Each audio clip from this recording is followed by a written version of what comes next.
Okay, greetings, my people. I wanted to talk today about this idea of getting into the now moment in terms of feeling more clear about where you are and where you're going to go.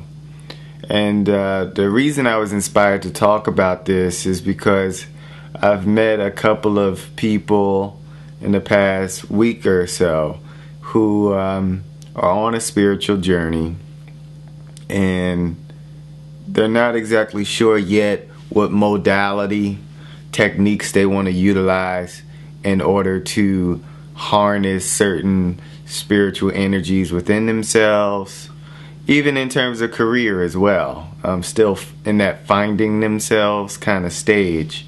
And so I was moved to kind of share my own little story about that in terms of finding myself and what that means to me. And so, I remember being in my 20s, all throughout my 20s, and just feeling like I'm always searching, wanting more answers. And I still want more answers. But at that time, it was very intense, because I think that's a time in your 20s, all throughout your 20s, you're really sifting through a lot of data, gaining discernment about yourself, learning a lot about yourself, what you really want from life, and all these kind of things. I mean, the fact we have college and supposedly you're supposed to just know who you are for the rest of your life in 4 years. We feel that pressure many times between the ages of 18 to 22 at least. But if you get your master's, it may even be into 27, 28, 29, and even beyond. But at that time in life, I know for myself and for many people, there was this very intense wanting to know who I was. But behind that was, I don't know who I am. So, a lot of times we don't get behind the essence of what we're intending or what we're seeking. Because when I got behind, what I was really saying to myself is, I don't know, which is why I need to know, because I don't know and I don't know. And that was the kind of energy I was hearing from a couple of people I've just met recently, was this very intense, I don't know.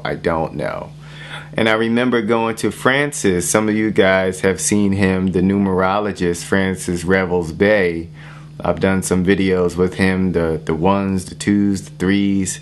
Did we do the fours? I think we did the fours and the fives. I don't know if we did. Francis, did we do the fives yet? So anyway, I remember going to him, getting a reading, and having that very intense, I need to know, the next step, who I am, what my passions are, all this kind of stuff. And I remember him telling me, like, well, you first have to start with the premise of not I don't know, but rather I'm coming into knowing.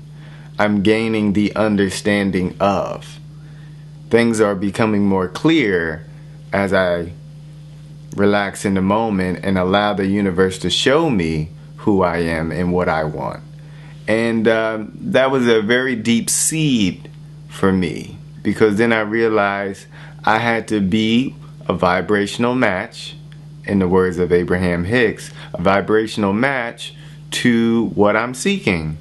And as long as I'm in a space of I don't know, I'll get more of I don't know. So I think this is a great message for everybody, especially in your 20s, but there's people in their 70s who could utilize this message of knowing that you already have to have that sense of clarity within yourself in the here and now in order to get more clarity. That's just the way the law of attraction works. And so especially those who are just starting out on the path and really feeling at times even overwhelmed. What should I be doing? What modality should I use? Why even go all there? Why overwhelm yourself with all of that? Just allow yourself to feel the impulse of what's next for you. You can feel it. You can feel when you'll just be walking along, like a party I went to this weekend. I met a lot of great people. In fact, I met some people at this party that I had seen in a previous gathering for New Year's Eve. And it all came together in a very beautiful way just by me following my impulse of the next moment and the next moment and the next moment. And that's a lot easier and more relaxing than this very intense kind of I need to know now, because clearly I don't know. So the message remains the same. It's in different words. And it's just relax in the moment. Trust that whatever needs to come to you will come. Put your intentions out. Doesn't mean you don't question. You still question. But you're so excited to question because you know the answer is already on its way. You know, whenever I ask for a certain question from my inner being, many times as soon as I write it down, I get the answer immediately. Or I don't even have to write it down. But that's the thing. When you're in question mode, the answers don't come. Unless you're in that kind of question mode where you know that the answer can come immediately, and so you're able to kind of shift your energy. It's like as you're asking, you're expecting to receive the answer. But that's the thing, we get in question mode and we can't see how the answer is going to come, so we just get more and more frustrated and have more and more questions, and so we're really lost and we're not able to see the answer that's right in front of us. So the motto is, okay, get in question mode, but then get back into your relaxed clarity state of mind, which will allow the answer to come. So there's a time for questions and there's a time for answers. But you have to allow the balance of both so that you're able to expand and relax into that expansion as it comes. Peace.